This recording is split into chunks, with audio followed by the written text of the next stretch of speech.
வணக்கம் நண்பர்களே. ஒரு கடிதம் உங்களுக்கு வருகிறது என்று வைத்துக் கொள்ளுங்கள். உரையிடப்பட்ட செயலிடப்பட்ட ஒரு கடிதம். அந்த கடிதம் எங்கிருந்து வருகிறது என்பது உங்களுக்கு நன்றாக தெரியும் என்றே வைத்துக் கொள்ளுங்கள். ஆனால் அதற்குள், அந்த கடிதத்திற்குள் நீங்கள் மரணம் அடையும் தேதியை குறிப்பிட்டு அது வந்திருக்கிறது என்பதும் உங்களுக்கு தெரியும். அந்த கடிதத்தை நீங்கள் பிரித்து பார்ப்பீர்களா? ஆம், பிரித்து பார்ப்பேன் என்றால் எந்த மனநிலையில் பிரித்து பார்ப்பீர்கள்?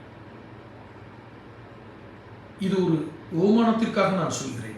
நிச்சயமாக இப்படி ஒரு நிகழ்வு உலகத்தில் எந்த மூலையிலும் நடக்காது, எந்த நாட்டிலும் நடக்காது. ஒரு உரையிடப்பட்டு சீலிடப்பட்ட ஒரு கவரில் உங்களுடைய நீங்கள் இறக்கப் போகும் தேதியை குறிப்பிட்டு ஒரு கடிதம் உங்களுக்கு நிச்சயமாக அப்படி வரப்போவது யதார்த்த நடைமுறையில் இல்லை. ஆனால் அப்படி ஒன்று வறுமையானால் நீங்கள் எப்படி அதை எதிர்கொள்வீர்கள் என்பதுதான் என் கேள்வி. இது ஒரு உளவியல் சார்ந்த கேள்வி. அந்த கடிதம் உங்கள் உடல் என்று வைத்துக் கொள்ளுங்கள்.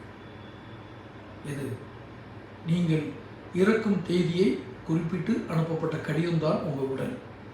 வாழ்ந்து கொண்டிருப்பது மட்டுமே உங்கள் கையில் இருக்கிறது. இந்த கடிதத்தை பிரித்து நீங்கள் இறக்கும் தேதியை, இந்த கடிதம் என்பது இந்த உடல் என்று நான் கூறிவிட்டேன். இறக்கும் தேதியை எங்கு குறிப்பிட்டிருப்பான்? இறைவன், நம்மளை படைத்தவன், சக்தி என்று எப்படி வேணுமானாலும் வைத்துக் கொள்ளுங்கள். மரணம் வரக்கூடிய ஒரு தேதியை நிச்சயம் குறிப்பிடப்பட்டிருக்கும் இல்லையா? எல்லாமே இருக்காது. கம்போசிங் அப்படின்னு வந்தால் டீகம்போசிங்னு ஒன்று வருது. ஒரு ஒழுங்கிடப்பட்ட ஒரு ஒழுக்கமான வரைமுறையை கொண்ட ஒரு உடலுக்குள் தான் இந்த உயிர், இந்த ஆன்மா இருக்கிறது. இது ஒரு உளவியல் கேள்வி. இரண்டாவதாக, இது சற்று நீங்கள் யோசித்து பதில் சொல்லுங்கள். நான் அந்த தலைப்பினுடைய பகுதியை சொல்லிவிட்டேன். இந்த உடல் தான் அந்த கடிதம்.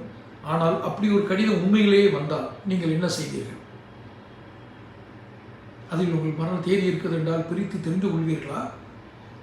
ஒருவேளை 2 பிரிவினர் தான் இருப்பார்கள். எனக்கு எதுக்கு அதுவாட்டு இருந்துட்டு போகுது, நான் என் வேலையை பார்க்குறேன் அப்படின்னு சொல்கிறவங்க ஒரு பக்கம் இருப்பாங்க.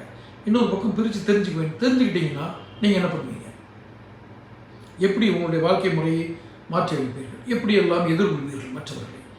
ஒருவேளை வந்துவிட்டது, ஆனால் நான் பிரிக்க மாட்டேன், ஆனால் என் வாழ்க்கையை இன்னும் சீராக அமைப்பேன், அல்லது எப்படி வாழ்வேன் என்று கூறுங்கள். நான் சொல்வது சற்று குழப்பமான கேள்வியாக இருக்கலாம், ஆனால் உலகில் சார்ந்த கேள்வி. மீண்டும் ஒரு முறை கேட்டு இதை புரிந்து கொள்ளுங்கள்.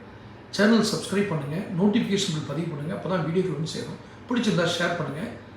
இது தொடர்பான அடுத்தடுத்த வீடியோக்கள் உங்களுக்கு நான் அனுப்புகிறேன்.